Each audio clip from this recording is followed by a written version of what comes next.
Bem-vindos ao quarto HLab, o meu laboratório de quadrinhos pra você.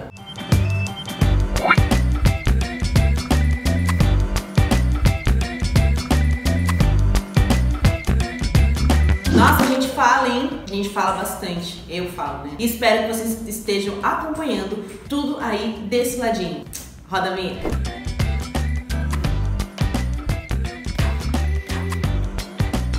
Bom, já falamos das cores, que é uma característica bem importante dos quadrinhos. Agora vamos falar de fato das características dos quadrinhos. Até que enfim. Não, até que enfim. Vou falar de cada uma, vou dar exemplos de cada uma para vocês conseguirem entender. Ah, mas eu já sei as características dos quadrinhos. Tá, mas tem gente que não sabe. Como a gente tá aqui para explicar e ensinar, eu vou contar um pouquinho de cada uma e dar alguns macetezinhos que a gente pode colocar nos nossos desenhos, inclusive, que agregam e dão movimento para nossa história. Porque quadrinho nada mais é do que uma história contada em sequência. As histórias em quadrinhos têm como principais características a narração de uma história através de desenhos e textos organizados em sequências. Já falamos disso, só estou retomando. Então ela pode ter uma linguagem verbal e uma linguagem não verbal. O que é isso? São textos e imagens na composição da sua história. E ela tem representação, tem bastante a representação dos sentimentos dos personagens por meio de símbolos e expressões. Como assim? Os balões de fala, que a gente vai falar um pouquinho mais pra frente, que eles mudam através da personalidade daquele personagem, através do sentimento que ele tá sentindo, né? Então isso agrega bastante. Se o personagem tá correndo, por que ele tá correndo? Como que eu sei que ele tá correndo e não é só um desenho parado, tá? Então eu vou trabalhar bastante isso com vocês, vou explicar cada uma das características, né? Tentar falar de uma maneira mais calma para vocês entenderem tudo e aplicar tudo isso quando vocês forem fazer.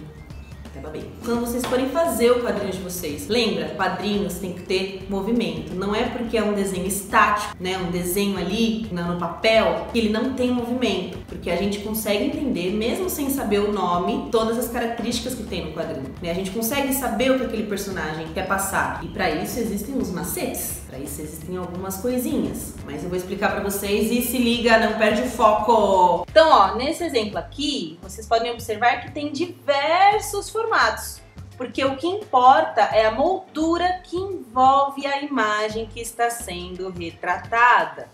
Então ela não precisa seguir necessariamente uma regra, ok? E reparem que aqui, eu tô dando um exemplo para vocês, ela é feita de diferentes formas, né? Sempre seguindo mais ou menos a questão do retângulo, do quadrado, mas também não é uma regra, alright?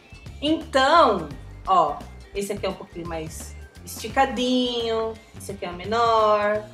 Tudo varia, os quadrados vão variar de acordo com o que a sua história está retratando e o quanto de informação você quer ter naquela imagem. Então, às vezes, você quer dar um foco melhor em determinado lugar, então você deixa o quadro menor e os desenhos mais aproximados. Então, se você quer pegar um plano geral, você pega mais esse aqui ou esse aqui, certo? Né? A questão mais na horizontal. Então depende muito de como você quer usar o seu quadrado na sua história para representar a sua imagem, o que melhor se adequa à sua história. Recordatório. Vocês sabem o que é? Das tirinhas que eu já mostrei para vocês. O que vocês viram de diferente nessa aqui que vocês estão vendo agora? Isso mesmo, rapaziada! O recordatório é este negocinho amarelo, que está aqui. Deu pra ver? Deu pra sacar? Tá, mas o que é isso? Isso se chama recordatório, que é um painel usado pelo narrador para tratar de algo que não está visível no quadrinho ou que complementa o quadrinho ou até conversa com a história que está sendo retratada aqui embaixo. A gente tem bastante exemplo de um recordatório nas tirinhas do Garfield, tá? Olha aqui. Que por mais que ele esteja representando o pensamento aqui, a fala do personagem, ele não deixa de ser um recordatório. Tá? Ele segue as características, ele não tem problema, não precisa ser necessariamente o narrador, pode ser exemplificado pela fala do personagem e no Garfield aparece bastante esta tirinha aí maravilhosa. Vocês já sabem que é tirinha, né? Não precisa ficar repetindo. Então, na verdade, o recordatório a gente usa para não romper a harmonia da história em quadrinhos, podendo ter molduras, deixando assim a história mais compreensível. Alright, deu pra sacar? Espero. Agora, linhas cênicas. São esses riscos aqui, ó. Tá vendo aqui do Sansão? Tá vendo aqui do pé da Mônica, certo? Não são esses negócios aqui, não é essas nuvenzinhas aqui. Isso é outra coisa que eu vou explicar mais pra frente. Mas presta atenção neste risco e nesses riscos aqui. Ó, aqui também, ó, que atrás dela que tem também, aqui, ó. Isso é uma linha. Por quê? Estes risquinhos, eles indicam o movimento do personagem que está sendo retratado. Então, quando eles estão andando, acenando ou fazendo qualquer gesto que exige um movimento do corpo. Então, aqui no caso, a Mônica tá correndo, certo? Ó, os pezinhos como se estivesse mexendo, as linhas demonstrando esse movimento. E o Sansão está o quê? Qual que é a sensação que o Sansão dá através dessas... Exatamente, o Sansão está rodando. Então, a Mônica está com ele em cima da cabeça, rodando. Então, por que que a gente consegue perceber e analisar isso? Por que que a gente tem esse presente? Por causa das linhas. Então, elas dão movimento, as linhas dão movimento para o personagem. E repare como que a gente consegue entender e compreender o que está acontecendo nele sem ninguém falar. Então, essa é a intenção das linhas cênicas. Então, use e abuse isso do seu quadrinho, porque isso vai dar melhor continuidade na sequência da sua história e melhor movimento para os seus personagens, para que o leitor entenda o que o seu personagem está fazendo naquele. Então, vamos agora para os desenhos iconográficos. Nesse aqui, os desenhos iconográficos são imagens que possuem alguma característica com o que está acontecendo ou sendo representado. Então, essa característica geralmente é usada para compor. Então, aí, como vocês estão vendo, tem a árvore, tem as aguinhas, sabe? Né? Aqui. Então, isso tudo, certo? Isso compõe o cenário. Tudo que está aqui tem um significado que compõe a história. Dá sentido, certo? Mas o crucial aí na construção dessa tirinha, o crucial, o que é o primordial, o que é o mais importante que acontece. Isso mesmo, se você não sabe, não tem problema que eu vou falar. É o sorvete. O sorvete do Cascão é considerado um gráfico, tá? Porque é em volta do sorvete dele que toda a história, né? Que toda a tirinha acontece. Então a gente pode considerar que isso é iconográfico. E dá melhor entendimento para a história e a árvore complementa, né? Então, tudo que complementa a história é um desenho, que são as metáforas visuais. Antes de começar, repara aqui em cima. O que é isso aqui? Tá aqui em cima. Romeu desesperado tenta acompanhar Julieta. Quem que tá falando isso aqui? No caso, aparentemente é o Cascão. Logo, é o narrador. Se é o narrador que está falando, isso é certo? É algo que complementa o quadro das visuais. Bom, a metáfora visual é um desenho que indica um sentimento ou acontecimento. Por exemplo, as estrelinhas na cabeça do Cebolinha, tá? E as estrelinhas em cima da cabeça da Mônica. Tararara. Assim, o Cebolinha, ele tá sentindo a pancada, então machucou, a gente consegue perceber isso, né? E a Mônica encontra desmaiada. As estrelinhas colocam isso como exemplo, elas nos dão esse sentido, elas exemplificam. Então, como eu disse, vamos lá, analisa esse... Opa, desculpa. Eu já passei esse exemplo aqui nas linhas cênicas e vou repeti-lo e vou usá-lo.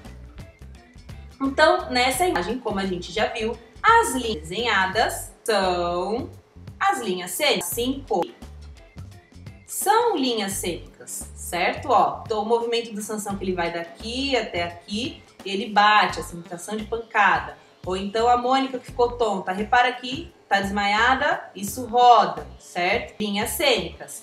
Então as linhas cênicas e as elas se completam, tanto aqui quanto aqui. E nesse exemplo que eu passei antes, tá? Então a Mônica tá com linha cênica. A Mônica tá correndo muito rápido, eu uso uma metáfora visual, que até tá saindo fumaça do chão, de rápido que ela tá correndo. Por exemplo, a Mônica, a expressão dela já tá brava, mas ela está muito brava. Então eu complemento com certo, fora o que eu já falei para vocês. Então apliquem isso bastante, porque senão fica confuso. Mas saiba usar, treine isso, porque isso vai para dar movimento e ação no seu personagem. E assim a sua história não fica pacata, ela não fica monótona, ela não fica chata, né? Porque a história em quadrinhos não é um livro de desenhar um personagem. Desculpa. A sua história, ela tem que ter movimento. Lembra que ela é sequência.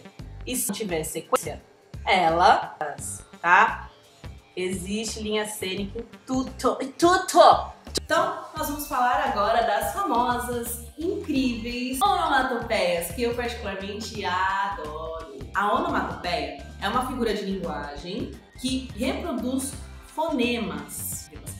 Então, a onomatopeia é um conjunto de palavras que imitam os sons naturais. Que legal! Que sejam eles de objetos, de animais e várias outras coisas.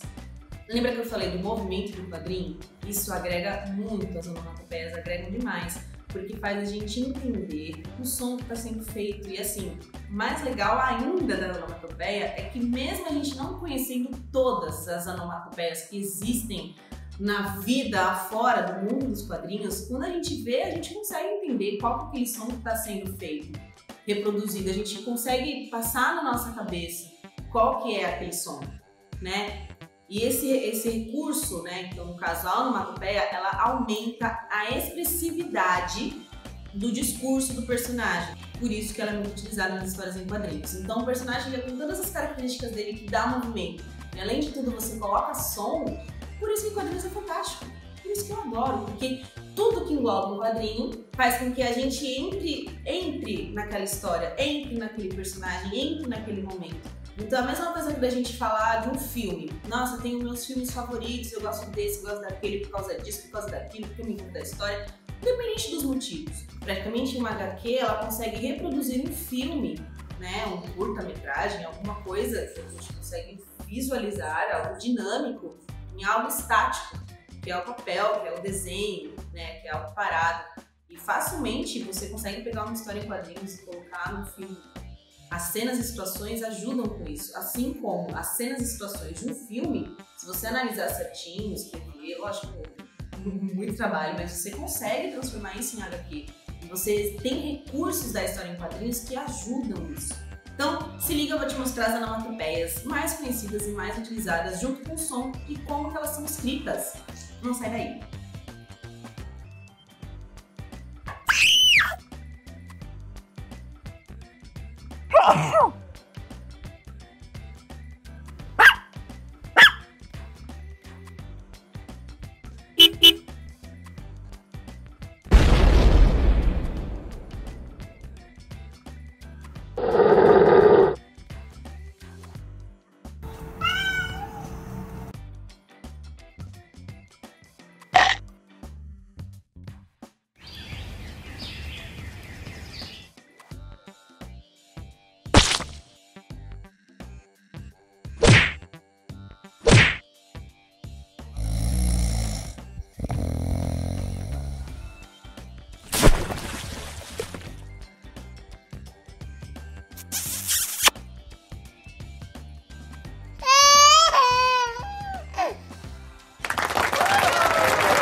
mais legal das onomatopeias são as estilizações. Repara nesse exemplo como as palavras deixam a sensação de estarmos ouvindo aquele som. Nesse exemplo, a onomatopeia pegou todo um quadro e mesmo sem nos mostrar de fato o que aconteceu, a gente consegue entender pela sequência da história e pela representação do quadro o que aconteceu. Pela sensação do som, que é quando a gente lê, a gente tenta imaginar e consegue perceber o que aconteceu. Então a gente consegue imaginar a pancada que a Mônica deu no Cebolinha. Ó, vamos lá. Esses As aqui que vocês estão analisando, eu não coloquei ele nos exemplos que eu passei no começo do vídeo, mas eu acredito que todo mundo conseguiu entender a sensação ou o significado desses As aqui, que no caso, o motivo dele é a saída rápida do cascão. E olha que bacana, ainda nesse momento que vocês conseguem enxergar que tem este outra onomatopeia e esta outra aqui em cima. Por mais que essa aqui tá pequenininha e ela não tem uma letra tão estilizada igual as outras, ela não perde o sentido e ela não perde a intenção e o significado, certo? Então varia muito do sentido que você quer dar para a sua história juntamente com a onomatopeia, tá? Vamos para outra característica de extrema importância. Não que as outras não sejam, né? Mas de extrema importância para as histórias em quadrinhos, que são os balões de fala. Necessaríssimos pra gente entender o que o personagem tá falando. Bom, os balões de fala são uma das características mais marcantes de uma história em quadrinhos moderna.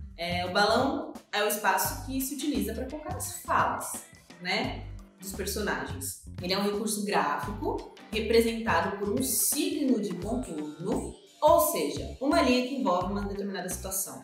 Existem vários tipos, então o balão ele age de acordo com o estado emocional do personagem. Se eu estiver falando aqui normal, meu balão de fala que eu estaria colocando aqui em cima, estaria no balão normal. Agora, se eu estivesse chorando, o meu falando assim, o meu balão de fala, não podia ser um balão normal, ele tinha que ser um balão totalmente diferente de como eu tô falando aqui agora. Deu pra entender? Então, para Juan Acevedo, para quem não sabe, ele é um cartunista peruano que fala muito, aborda muitas questões do ser humano, sobre o encontro com nós mesmos, e ele faz muito uso de diversas linguagens culturais, então ele estudou bastante esse universo da HQ, as aplicações dela. Ele tem várias falas legais, inclusive sobre os balões de fala, tá? Que são o quê? Para ele, o balão possui dois elementos básicos, tá?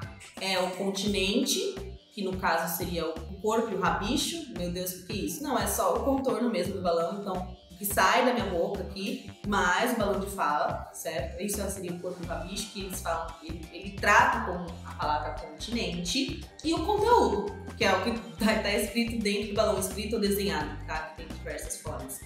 Pode ser uma linguagem escrita ou por imagens, tá? E que vem no corpo, dentro do corpo do balão. Bom, como eu já falei um pouquinho, só para vocês entenderem mais a parte técnica, o continente, ele pode ter diferentes modelos. Então, como lembra que eu falei no começo, eu fiz então uma brincadeirinha, que dependendo da forma que o personagem estiver falando, é desse jeito, o balão se comporta daquele jeito. Então não é só o balão, o continente é o quê? A caldinha que sai e mais o redondinho que fica em cima, né? E cada um tem o seu significado próprio. E é através dessas linhas de contorno que ocorrem essas variações. Então o conteúdo, né, que a gente tem no nosso balão de fala, geralmente é o pensamento ou a fala do personagem. Podem ser representadas de maneiras escritas, quanto de maneiras verbais. Agora, aqui ó, exemplos, vários, nós temos vários balões. E são praticamente autodeduzíveis, né? Acho que para quem lê quadrinhos já consegue imaginar ou pensar o que cada balão de fala certo? Eu não vou falar pra vocês entenderem, mas vocês podem pesquisar, vocês podem ir atrás, porque tem vários tipos, vários jeitos, cada um usa de uma forma, né? Na verdade varia muito, por exemplo, o que seu personagem tá falando, né? A única fala que tem no quadrinho é esse do e ele é turvo, porque ele representa a sensação da Mônica. Então você vai ter que imaginar o que o seu quadrinho, o que o seu personagem está falando e a maneira que ele está falando. Por exemplo, aqui do Cascão, que representa e os outros estão falando de maneira. Ó, presta atenção agora aqui, já desses primeiros exemplos, agora presta atenção nesses outros aqui que eu vou falar, principalmente nos balões que tem os símbolos. Então aqui é o normal, que é a fala do personagem. Geralmente esse pontilhadinho aqui a gente usa para o cochicho. Aí, como vocês já sabem, o balão de pensamento, né? Que meio pode ser usado para sonho também, variante. Aqui o grito do personagem, que é muito usado esse tipo para as onomatopeias também, como a gente já... Esse tipo de balão. Pode ser para usar uma onomatopeia. Esse é quando a fala de mais de um de personagem, quando fala, certo? Várias pessoinhas, pensa que aqui tem várias carinhas, falar. Este desenho aqui, este balão, é um balão de...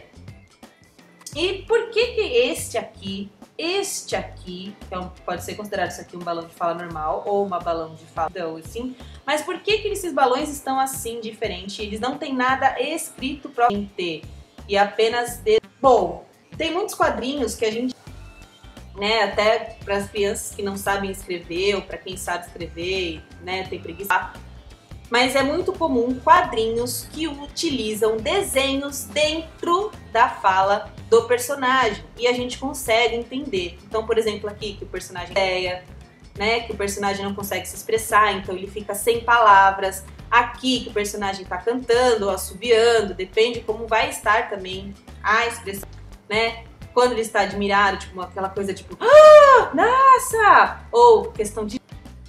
Às vezes isso passa só a sensação do personagem. Às vezes, sabe quando tem sensação? Que às vezes quem tá andando, né, quer que a pessoa melhor entenda o que o personagem tá passando ali, ou que melhor entenda a sensação, né, o que ele tá vivenciando, o sentimento do personagem. Então, para não ficar falando, nossa, dúvida, né, porque fica tosco, coloca um que, ou nossa, estou admirado, coloca um negocinho desse. Nossa, tive uma ideia, para não ficar tosco, coloca, certo? Deu para sacar? Então, ó, agora continuando, aqui o personagem está choroso, está triste, repara que vai escorrendo as lagriminhas dentro do balão, ou o personagem está zangado, porque aí fica aqui a questão do curvo, enfim. Os balões de fala você tem muito certo o sentimento do seu personagem naquela hora.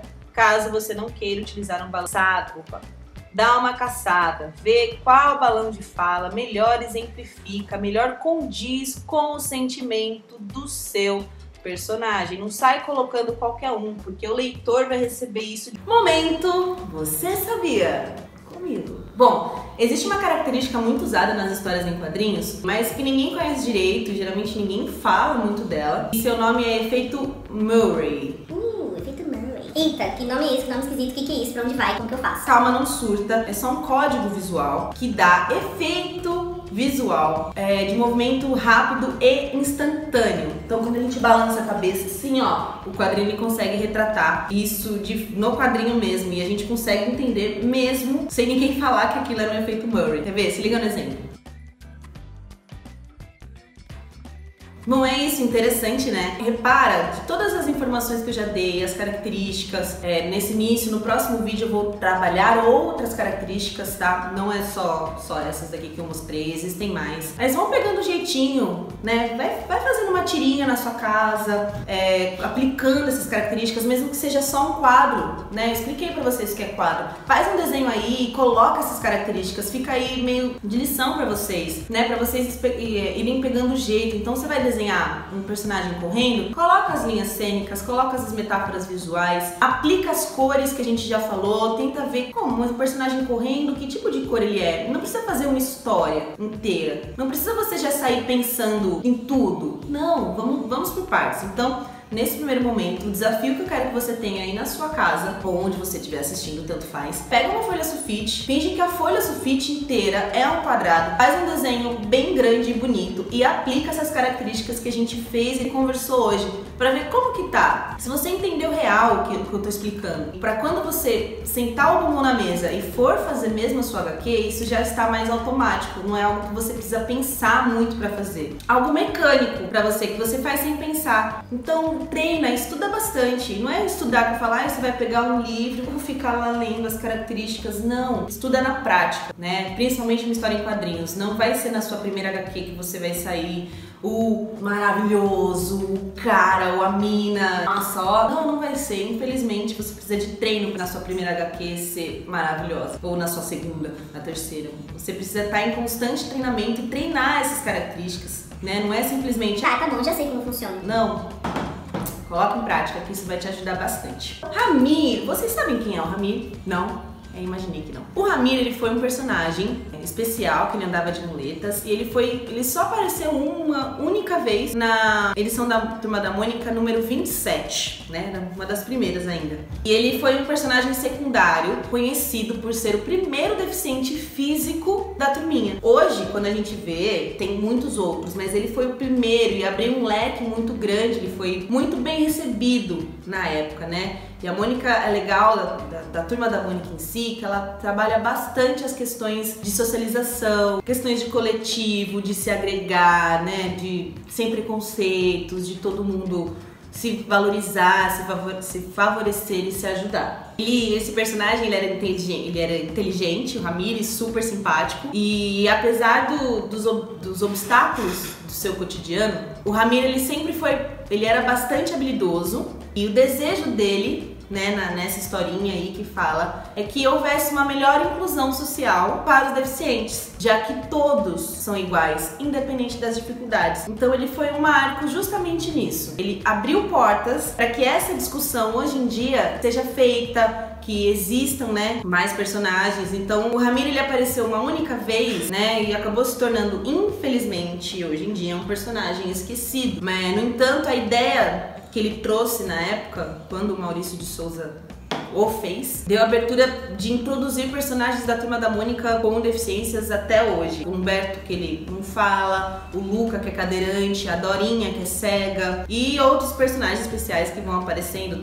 Retrata bem crianças autistas. Então é legal como o Maurício de Souza, a Turma da Mônica hoje em dia, que é uma franquia enorme, várias pessoas fazem parte dessa equipe, inclusive de criação. É muito legal a gente ter isso com a gente, é uma curiosidade que às vezes a gente não sabe. Não foi de um dia pro outro que o Maurício de Souza foi e colocou o Humberto lá, um personagem deficiente. Não foi de um dia pro outro que ele colocou um cadeirante na história. Teve todo um processo de amadurecimento, evolução, para que isso chegasse onde chegou. Por isso que é tão importante e especial a gente ter isso na nossa cabeça. E o Ramir está com a gente em vários quesitos. Momento quiz! É isso mesmo. Nesse vídeo, nós tivemos 2 momentos Você Sabia, e agora nós vamos ter o nosso momento quiz. Então, já tá aí na tela para vocês, dá aquela analisada e vamos conversar sobre esta perguntinha. Então, a partir das características apresentadas, quais são as presentes neste quadro? Então, ó, é um exemplo que eu já usei nesse vídeo, então não está absurdamente difícil. Então, analisando este quadro, né, o que nós podemos observar? Como tá a Mônica? Como tá o Cebolinha?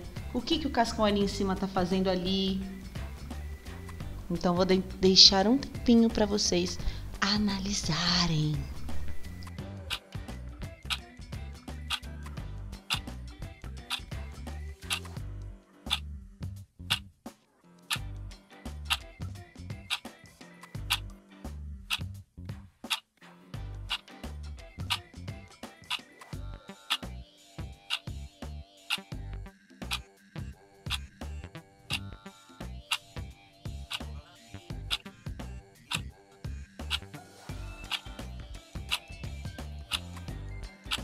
Então, para quem falou linhas cênicas, metáforas visuais e recordatório, onomatopeias, você, caro estudante ou cara estudante, acertou.